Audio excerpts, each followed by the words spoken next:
Hello, wonderful people of the internet. It is Super Green Bay again. I know it's been a minute, but I'm back on my DS and I'm making another video.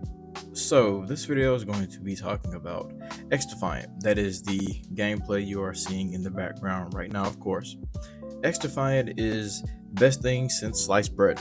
I really don't know how else to put it. Um, Looking at this game overall, it is truly what old head Call of Duty players have been asking for. This game is what I would like to call a necessary good.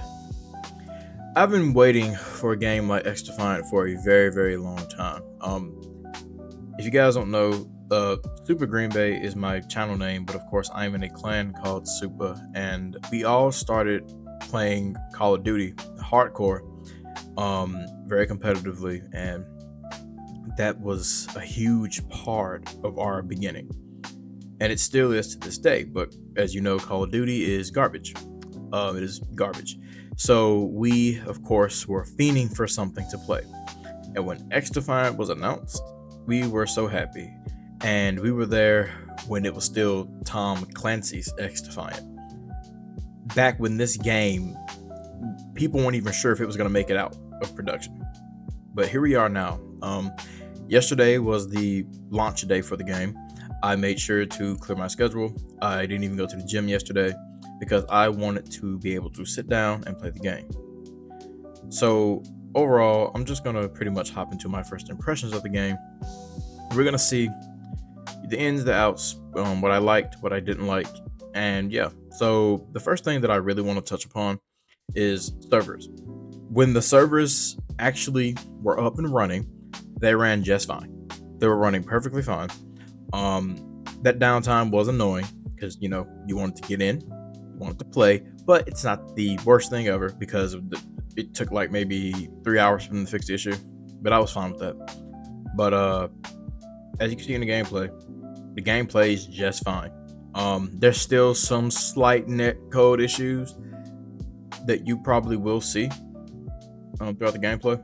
That's expected though, because it's just the way things are going to be for a while. I kind of figured that because Xdefiant is a game that's not made by a lot of people. It's a very small team working on this game.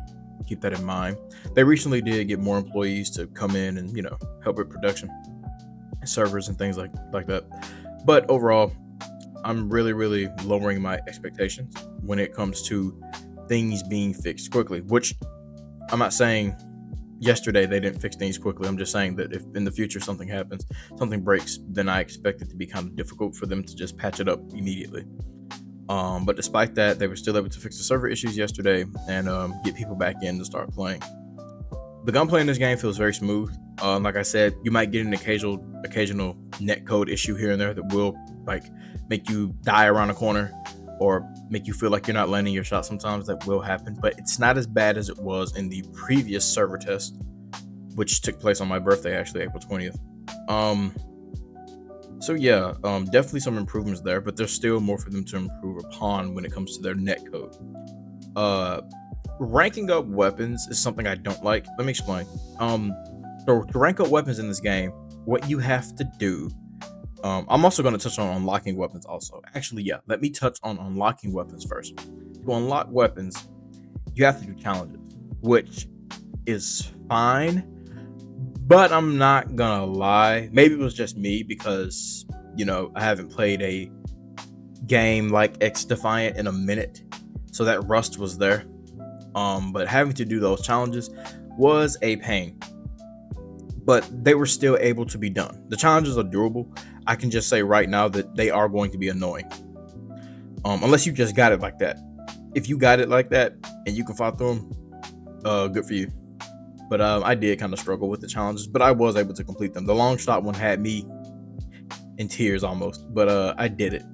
I did it. But yeah, everything in the game is pretty straightforward when it comes to unlocking challenges and leveling up. So to unlock attachments, you level up. To unlock guns, you do challenges. Leveling guns is a big issue people have been talking about. And the reason why people have been talking about that issue is because it takes a minute to unlock all your attachments. Because I think the max level for guns, I may be saying this incorrectly, is 50, if I'm not mistaken. If it's level 50, you're gonna be there for a minute. And I made sure to just play yesterday with the ACR. That was like my favorite gun. Make sure to sit there and play with that gun. And I wanted to see how far I could get. Granted, I'm not the best player. Like I said, I still have rust that I need to shake off. That everybody in my clan is actually still trying to get used to. We're trying to get that rust off us. So we're not the best example, but it's still pretty difficult, even if you're a really, really good player, to unlock weapon attachments. That will take time, regardless of what you're doing. So pretty much guns are probably going to feel strange because they don't have the proper attachments. Iron sights are unbearable, but I am glad that you get the red dot sight at level 2 on your weapon, which is phenomenal. That means really all you need is like a match or 2 maybe to unlock the red dot sight, which will be essential for helping you perform better. I'm telling you. Another gripe and complaint I have, and this is just me, and this is not like something I'm thinking, because it's going to be different for everybody. Settings. So I want to say this right now. I prefer Call of Duty settings over Xdefiant settings in respect to the terminologies. So, for example, there's a lot of more fine tuning in Call of Duty that you can do. I think I have to kind of give Activision a thumbs up there with the way they set their system up. Things like that you don't realize are important, like dead zone tuning. So the ability to tune your dead zones, yes, you can do it in Xdefiant, but COD has a display that shows up that shows you your live tuning of your controller. So when your dead zones on your controller are being set, you can actually test them. And the way you do that is by simply flicking them, and it will tell you if you have stick drift or not. By simply just looking at the display screen, you'll be able to see it, and it'll give you the number values of it too. And you can fine tweak that to your liking, which is great, especially for people who have stick drift. This game does not have something like that. And small things like that in the FPS, especially a fast FPS like Xdefiant, will affect your gameplay. So I do think they should probably update their settings some. Also, to acceleration rates and values, I don't understand them. If there is someone out there that understands the acceleration values, please let me know. I've only seen theories. Like, some people believe that, like, if you play like at a 60 sensitivity in Xdefiant, it's like playing at a 6 in Call of Duty. And then your acceleration values are the same way they kind of are in Modern Warfare 3. You can kind of tweak them similarly. So if you play at like a 6 sensitivity, then play at 0.60 acceleration values. That is interesting. I did try that and I did notice some improvement, but 60 doesn't feel like 6 in Call of Duty in my opinion. So I ended up tweaking my values. I think now my settings are 40-40 and my acceleration values are 75-75. I think that was like a sweet spot that I was able to find for me personally, just tweaking my own settings. But you'll have to definitely go in there and test it out yourself if you haven't played yet, because settings are king in a game like Xdefiant. Settings are going to be king in any FPS shooter. If you don't have the ability to fine tune your settings, I feel like it puts you at a disadvantage.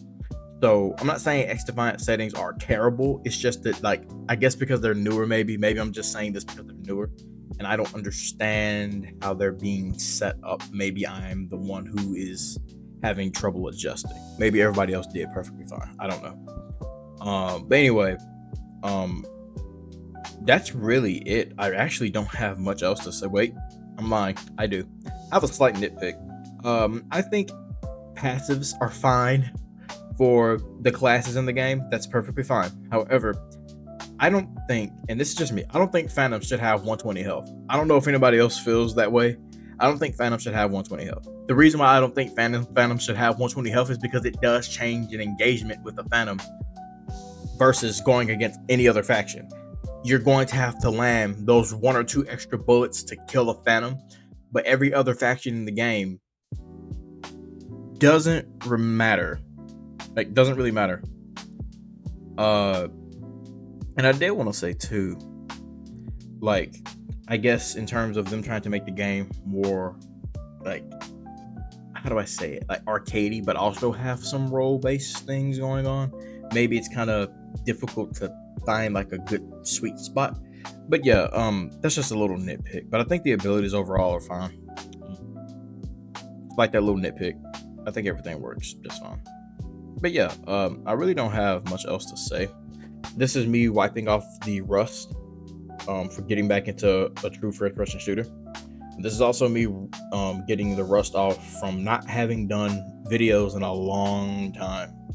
I was really covering power scaling before on my channel. If you guys can look through my history on my TikTok and stuff, I was doing power scaling really heavy, and that power scaling content, it's cool, but I'm probably going to draw back from it some. I might react to something, but overall, I don't think I'm actually going to sit here and, dive into that can of worms. I think I really want to ride Xdefiant for as long as I can. And I definitely want to see what this game has in the future, because me and the boys will be participating in scrimmages and hopefully tournaments. So yeah, that's my next course of action. So pretty much every day or every other day, you're going to see commentary content from me on Xdefiant. It won't be particularly, like, my commentary won't be particularly on Xdefiant. It will probably be about other things too that are in the news and media, because if you guys don't know, I did major in mass communications. I graduated recently. I had a concentration in multimedia journalism, so I'm always interested in what's going on in the world and events and things like that. So don't be surprised if you get some Xdefiant gameplay like you see now, on top of me just talking, because that is a thing I do like to do. I will put gameplay, and I will, find news sources and read, trending stories. So probably the next video you see from me is probably going to be revolving around all the Sean Diddy Combs things that have been circulating, because I do want to give my thoughts on that. I would have done this earlier. I just didn't have the time because I was so focused on graduation and wrapping school up. But now I'm pretty much in the mode where I'm just looking for a job. But I'm not trying to find a job quickly, if you get my drift. Or so just waiting for the right opportunity to present itself. And I'm pretty much using summer to content create, add to my professional reel, and play Xdefiant. And work out, of course. I go to the gym too. I was too much on the gym channel, but I gotta get a tripod and all that, and that's a lot of work. So anyway, yeah, I hope you guys enjoyed this video. I'm definitely gonna do more things like this every other day, so expect a lot more from me. And yeah, that's pretty much it. See ya.